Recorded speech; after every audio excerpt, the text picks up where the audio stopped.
พี่น้องเขาวนด้วยขนาดเขาว่านะอย่าไปว่าใจจอมแนวตับซึกกับเตียกไม้ในคำในบางเขานะคำเลย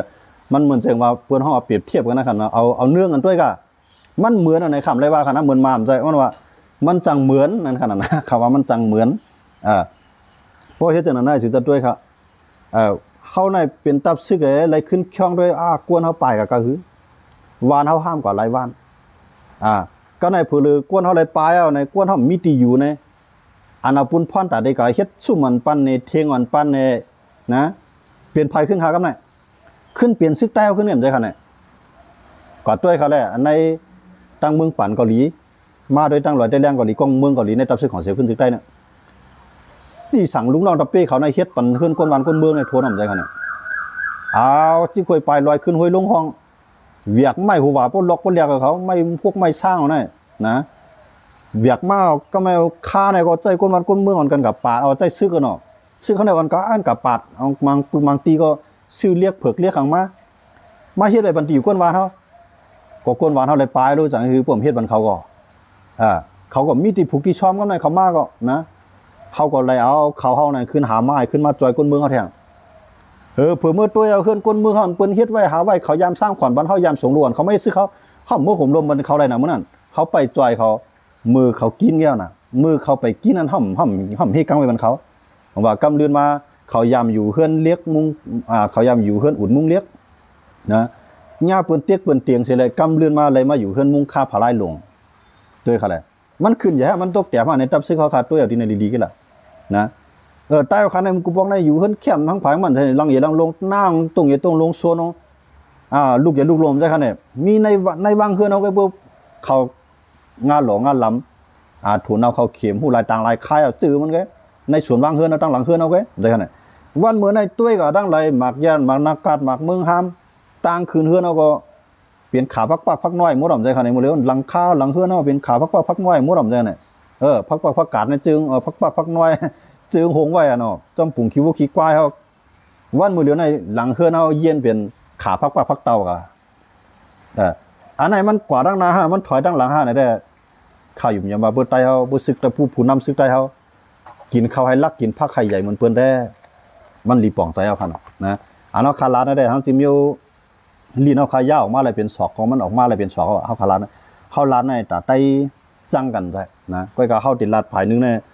มันติดจังเขายอมมือสั่งมันยอมรับรองตีมยอมเรียกลายมันตัวจังเขาก็เป็นไรก็ว่าต่อให้เขาจังเขาก็ห่มจังกับจังเขาจะหือนะห่มจังกับจังเขาจะหือยอมมือจังนั่นแหละเนี่ยใครไตเอาขานายเปลี่ยนตับซึกจึงใต้อยู่จีหวยไปลอยอยู่นอกบ้านนั่นฮะหลูเข้ามาส่งไงหลูเงินมาสร้างไง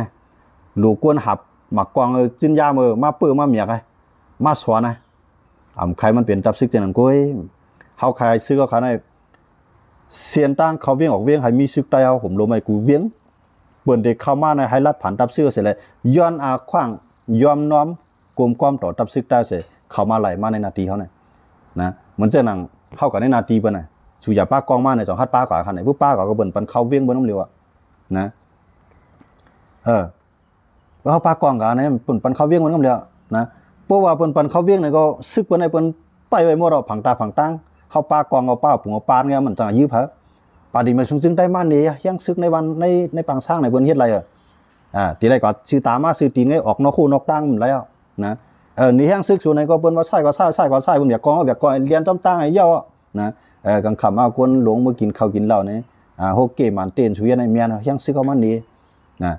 เปิ้นได้เปิ้นเอากลายเป็นอันทับแถมปรมีเปิ้นเฮาในจำใจกันบ่กันไอ้เวียกกองเขาเมืองไรน่ะก็กลางเวียกไรมันจังเวียกกันน่ะก็ซื้อตามาซื้อตีนนี่เขาแหละอันไหนชุ่มหม่อมใจคั่นได้ครับอันนั้นแต่เขาชุ่มเต็มๆอยู่ครับยันบ่จังนั่นแหละในพร้อมกันมาหลายก็หาล็อกลายมันนะหาล็อกลายมันให้ไล่ต่างเลือกไตในมันคือแล้วนะมันถูกเวียดกูผายสุเจ้าด้วยครับไตเหลียงสุเจ้าวนวันที่ออกหลอดขนาดผมมีไตเอาขาในทุ่งสันลอยในมือจอยมันก็หลอดก็มันหลอดกันนั่นก็มันจังแก่ขี้มันก้นคือมันนะกำไรมันจะนังปาดีมาสูงจึงใต้ในก็ถามว่ามันได้อยู่หลอดอะไรฮะวันเมื่อนานเนี่ยโอ้ยดีดังการซื้อการเมืองไงการนับเอาคนในเมืองลุกขึ้นเป็นเรื่องมันจะมาเห่าปันแห้งให้มันยิบกองกลางแก่นแข็งขึ้นมาให้วันมึงมาเนี่ย กวนมีกองต่อมีกองในจังพกูไปครับกูเขาหรอกนะมีกองต่อมีกองเมื่อเยอะก็ยืมมานะว่ากวนเมื่อนำก็เมื่อปีกวนเอานำก็ปีแค่มันเปลี่ยนจังนั้นยันเมื่อจังอะไรดังว่าอันเปิ้นเฮ็ดก่อนเมืองดอกเมืองนะในด้วยอยากไข่เขาเฮ็ดก็ตัวห่ำกับตัวนอกเมืองก็ตัวในเมืองเขาเหมือนจังเมืองตุ้มตู้เขาน่ะอยากไข่เขาในใช้ถือเนี่ยกับพร้อมดังค้างอ่ำใจเอาซึกค้างในมาตุ่งนึงในเมืองเขานะสังเกตว่าค้างโลก้นจอยอะไรซึกอยากขายในพร้อมแต่ได้ตึกจอยค้างคำเดียวกับตึกจอยค้างนั่นเลยหมายถึงว่าได้กับปีกินก้นเมืองค้างนะก้นเมืองค้างเดี่ยมๆเลยมีน้องตุ้มตื้อสังยันบ่ซึกอยากขาย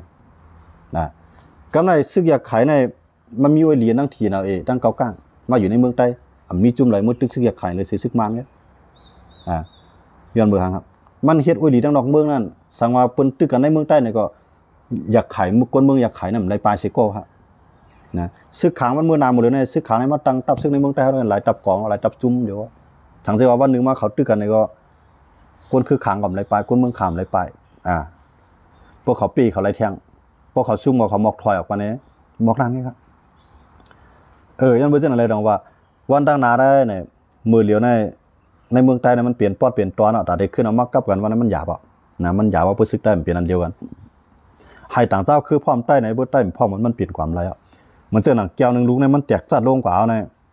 มันแตกลงกว่าเนี่ยเขาตีให้ได้มันเป็นแก้วหลีมากขึ้นเนี่ยตีไรถือครับเข้าตีแล้วกับเขาเครื่องอิฐมันแบบนะ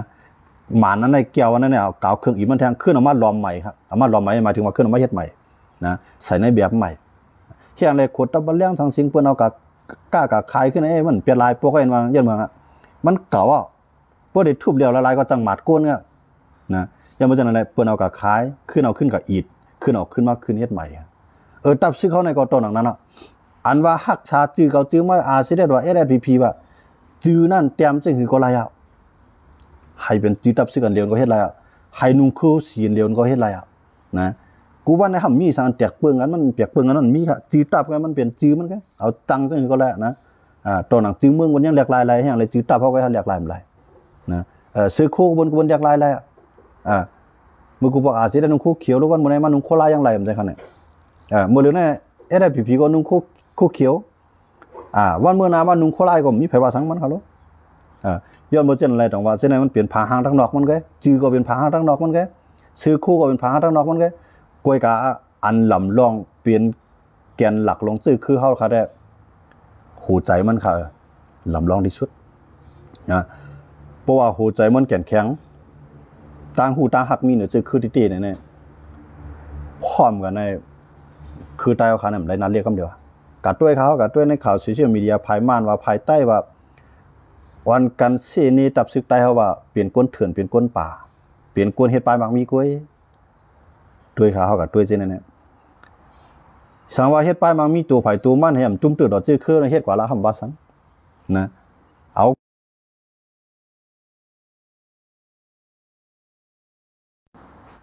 าก้นในเฮือนในเย่ลูกลานางมีเฮ้ยสิเฮ็ดกว่าละเบียงกวยการในมันใจจังนั้นลูกเข้าใหญ่มาอายุ7-8 ขวบในเขาเพิ่งมักตาไปตัวเอาว่าหลูมาเฮ็ดซึกเอาได้ขนาดตั้งหลังเฮานำมีไผจ้อยก้นเฒ่าเฮาที่คือนั่นก็แห้งมันอีลงกว่าที่ตาก็มูกกว่าที่หลังก็กว้างกว่าที่เอียนตองน้องก็อ้วนลงกว่าที่เขามุงมองลูกหลานเขาได้มือปูดจ่องได้เลยมือปูดค่ะเงาลายนาซึกนำจังกวายมือบ่เขารู้ตีฮือล่ะมือกูปอกได้เฮายังอ่านตึกซึกมันจุ่มเหลียวไว้มือเหลือในซึกในเต็มวันเต็มเมืองมีกูคือยังแค่นจังมือค่ะหรอซึกเขานะลาดก็ซุ่มน้ำลายก็เขาอยู่ตา2 จุ่มได้พร้อมกันในไปหันนอนฝันอันนั้นก็เมียนอันที่พี่น้องเขาว่านั่นนะจังไรว่าเขาฮู้ว่ามันไปเปลี่ยนมาอะไรง่ายๆก็กะจ่องมันถูกรีเปลี่ยนนั่นแหละข่าวอยู่ว่ามันถูกรีเปลี่ยนมันถูกรีเปลี่ยนอำสิว่าใต้คณะเด็กกับปุ้ยเมืองเขตได้ปุ้ยเมืองไทยเนี่ยโคกของสภาวะเมืองเปิ้นในมันอีลงอ่ะดิกวนเมืองเปิ้นได้นำขึ้นมาดิวันหนึ่งเมื่อนามาในเปิ้นได้ลือเปียเท่าอยู่เว้ยนะด้วยอะไรเมืองอเมริกันในขึ้นใหญ่ดันหือไผก็มือกูปอกในไผว่าการเฮ็ดการสอนกว่าที่อเมริกันการเฮ็ดการสร้างป้ายมันมีกว่าอเมริกันวันมื้อเดือนในอเมริกันว่าเปลี่ยนหือมาก็หลัวเอาอเมริกันมาอันต่างก็ยาว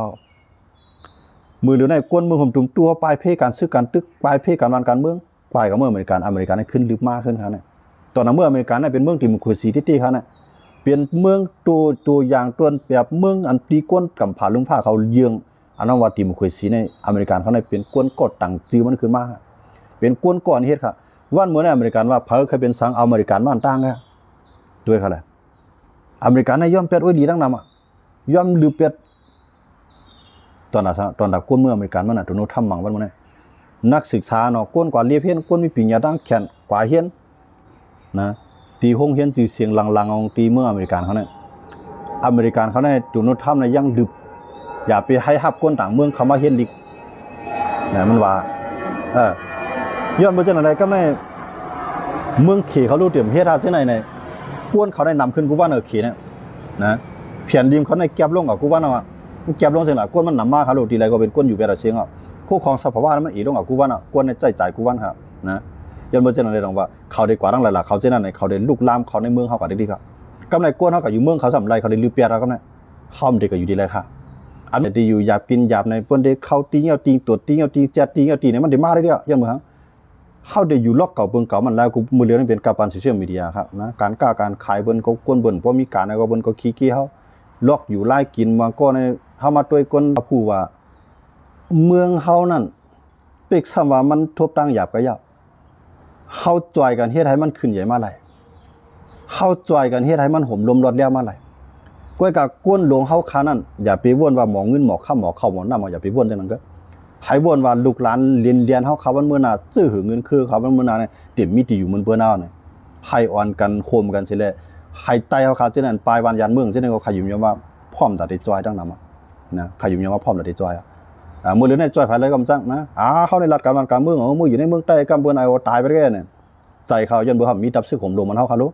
บ่มีตับซึกห่มลมให้เฮากูเขาหรอนะมื้อเหลือเนี่ยเฮาห่มลมตู้ไผตู้มันตู้เก่าตู้มาเฮไผก็ปัดกวนปัดหันเอาตูรอทั้งผายมันนำใจขนาดมื้อเดียว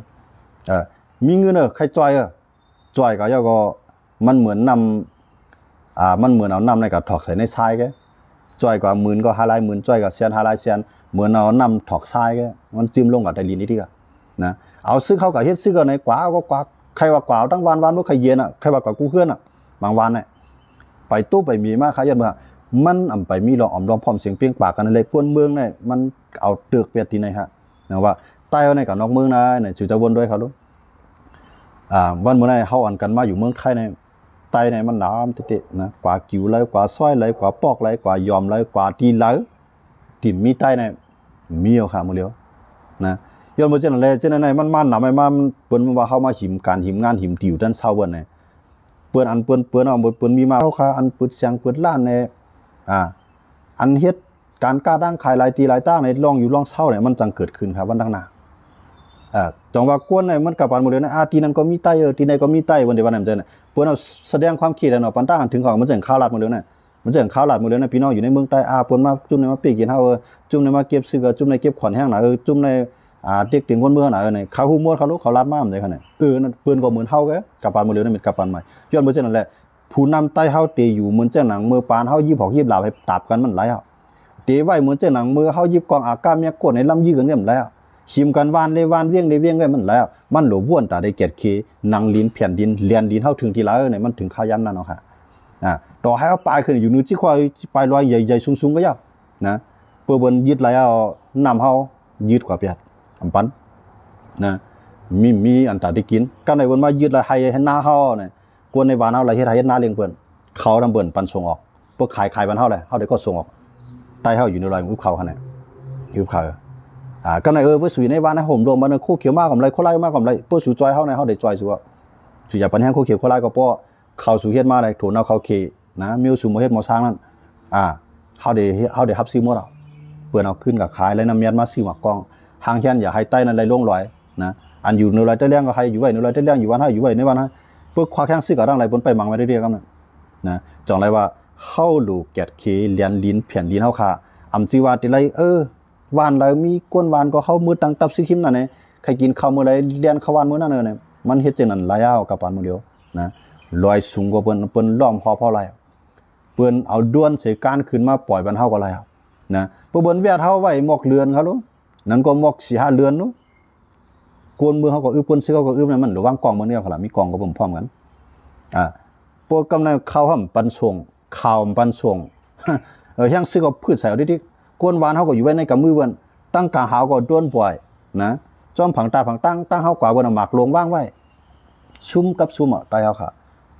ในเขาใครซึกไตเขาค่ะเนี่ยอย่าไปวนว่าหมาหน้าเขานั่นตีวันเขาดีกว่ายาว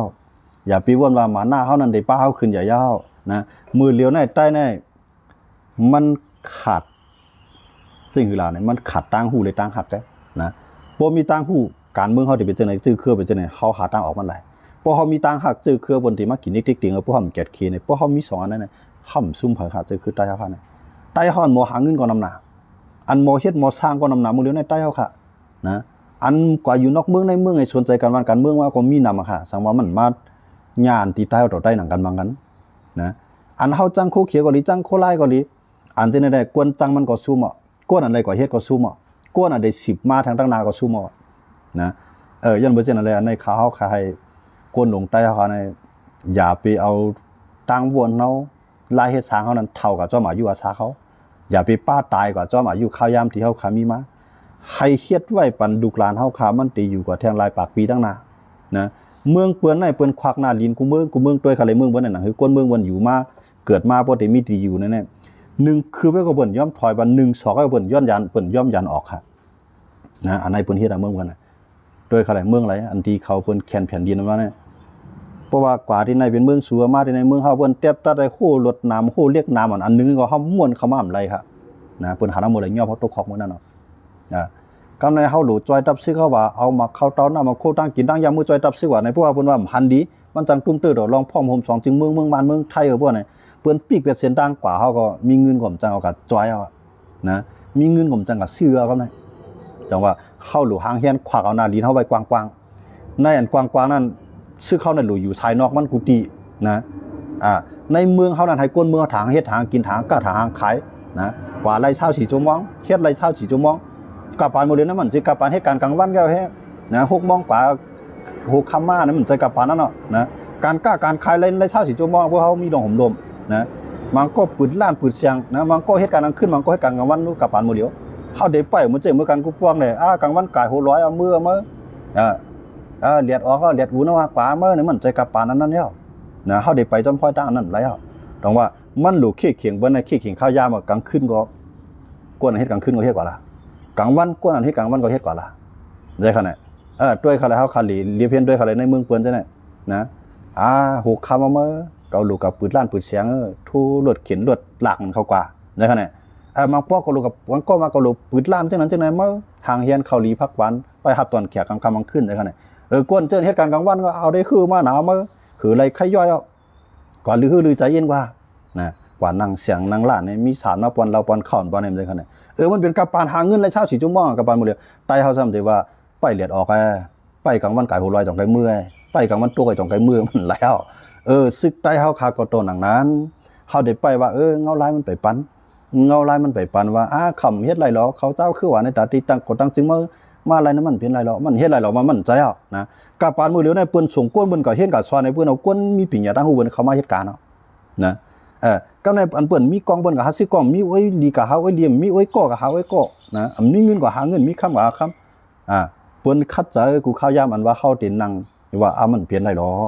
ที่กองตื่นเป็นเมืองใต้ลงอังกฤษบักมันบ้านเฮาน่ะแผ่นดินเฮาในเรียนดินเฮาถึงเลยในปืนมีอยู่น่ะเฮาก็เอาปืนมามันหลายปืนอันว่าในเผยเป็นก้นปีกับก้นนั้นเป็นก้นเตรียมปืนไงนะเจ้าหอค่ำอันว่าในมันมีเจ้าค่ำให้เจ้าค่ำเมือกพอมันปีเลยอุปเปิงพ่องกับวันเมืองอะไรก็มันก็เป็นเจ้าค่ำไงครับย้อนเบอร์เซ็นต์แหละอันนั้นก็ใครฝากกันสื่อคือได้เลยคนเมืองใต้ข่ายุ่มยำว่าวันตั้งหน้าในเมืองไทยเนี่ยถึงได้เป็นข่าวลือหลังอันป้าไว้จื้อใต้ครับอันนั้นก็ใครฝากกันคนเมืองใต้อย่าไปอยู่เมากินมังอย่าไปอยู่ลมอยู่ล้ำเมืองไทยเนี่ยมันเปลี่ยนเถียงให้เถียงหน้าเขาเปลี่ยนเตี้ยมาหรือเศร้าไงเขื่อนเขาเตี้ยนพร้อมแต่ได้อยู่จูลูกปานลานเท่านั้นเปลี่ยนเมืองใต้เอิ้นว่านั้นใต้ก็อย่าไปลืมครับต่อให้มีเงินเนี่ยมาอยู่มาสร้างมาให้มาเศร้าก็เมื่อวันใครลือไปเท่าก็มีแขกอันว่าในเบื้องเจ้าเฮือนพับตอนเอาก็กาเลยปลายาวอันในข้าวใครฝากมันใต้เขาค่ะเย็นน้ำเขาอย่าไปจ้างกันย่อนะเขาจ้างกันนำตันคือเขาซุ่มนำตันหน้าเนาะเขาพิดกันนำตันคือก็เขาซุ่มนำตันหน้าย่ออันนี้ก็ย้อนไหลตรงตักหมายสูงพี่น้องเขากูเจ้าตีเขามาปั่นแห้งกันในวันเมื่อไหร่ครับเนาะอันข้าวลาดกว่าใน ขอความมังคอมังกำนั้นมันได้ตุ้มตื้อต่อกวนเหตุการณ์วันการเมืองการซื้อเขาก็ได้ป้าอยู่เว้ยกวยการในนั้นได้ทางที่ว่าจ่ายจอมในรัฐพิษรัฐป่วนเอาให้มากันโตเลยเอาโคมบอกมาเลยในครั้งยินดีเฮ็ดครับนะสังสิว่าตีเฮ็ดให้ใต้พ่อเหมือนมาไหลสังสิว่าตีเฮ็ดให้ใต้ป่องใส่มาไหลครั้งยินดีเฮ็ดอ่ะคู่ใบก็ไหลก็ไหลหมดอ่ะคนหลงซื้อเขาเนี่ยนะเฮาคาในเฮาขายหันดีสุดนะจูเฮาไปตายชายใจเอาไปเสี่ยงนะมือตาเฮาตึกจางดีหัวเฮาตึกยินดีเฮาตึกมีเคียงเฮ็ดกว่าเฮ็ดไรเฮาตึกมีเคียงกว่าเคียงไปเคียงลาเคียงตาอยู่เนี่ยเฮาขาดได้คัดใจเปลี่ยนมาได้ลีหรือเสียมไรเฮ็ดอ่ะนะเฮ็ดในลีหรือเสียมไรเฮ็ดวนไว้ในลีหรือเสียมไรวนลาดไว้ในลีหรือเสียมตันได้ลาดย้อนไปจังนั้นสิแลย้อนไรไม่สูงพี่น้องเขากูก็กูเจ้าดีเขามาปัญญากันในวันมื้อนี้ไม่สูงครับ